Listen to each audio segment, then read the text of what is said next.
तालाब के किनारे एक बड़ा पेड़ था। उसी पेड़ की एक मजबूत डाल पर एक फ्लेमिंगो ने अपना घोंसला बनाया हुआ था। उसी डाल के पास एक सुंदर पीकॉक भी रहता था। एक दिन फ्लेमिंगो ने मोर से कहा, दोस्त, मुझे कुछ दिनों के लिए दूर जाकर खाना ढूंढना पड़ेगा। जब तक मैं वापस आऊं, क्या तुम मेरे घोंसले का ध्यान रखोगे? मोर मुस्कुराकर बोला, तुम बेफिक्र होकर जाओ, मैं तुम्हारे घोंसले को बिल्कुल सुरक्षित रखूंगा। फ्लेमिंगो उड़कर दूर चला गया।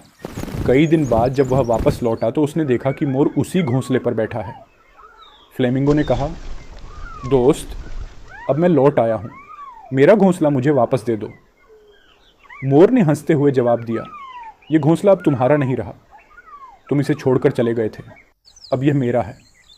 यह सुनकर फ्लेमिंगो नाराज़ हो गया। दोनों के बीच लंबी बहस होने लगी, लेकिन कोई भी पीछे हटने को तैयार नहीं था।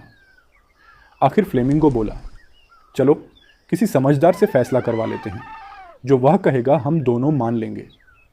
मोर भी इस बात पर मान गया और दोनों किसी ऐसे व्यक्ति की तलाश में निकल पड़े जो उनका फैसला कर सके।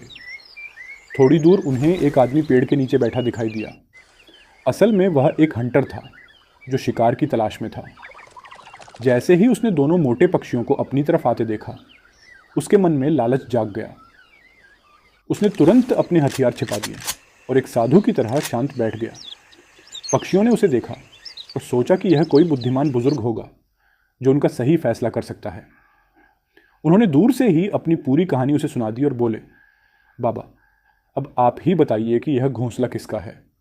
वह आदमी धीरे से बोला, मैं अब बहुत बूढ़ा हो गया हूँ, मेरी आंखें और कान ठीक से काम नहीं करते, तुम दोनों थोड़ा पास आकर धीरे से अपनी बात कहो।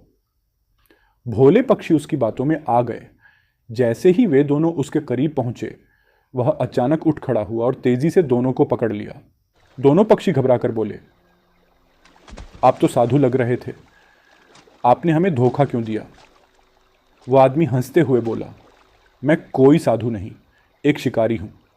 जब दो लोग आपस में लड़ते हैं और अपना झगड़ा किसी तीसरे के पास ले जाते हैं तो अक्सर फायदा उसी तीसरे को मिल जाता है। इतना कहकर उसने दोनों पक्षियों को पिंजरे में बंद किया और वहां से चला गया। उस पेड़ पर बना घोंसला हमेशा के लिए खाली रह गया। सीख, कभी कभी आपसी झगड़ा दूसरों के लिए फायदा बन जाता है।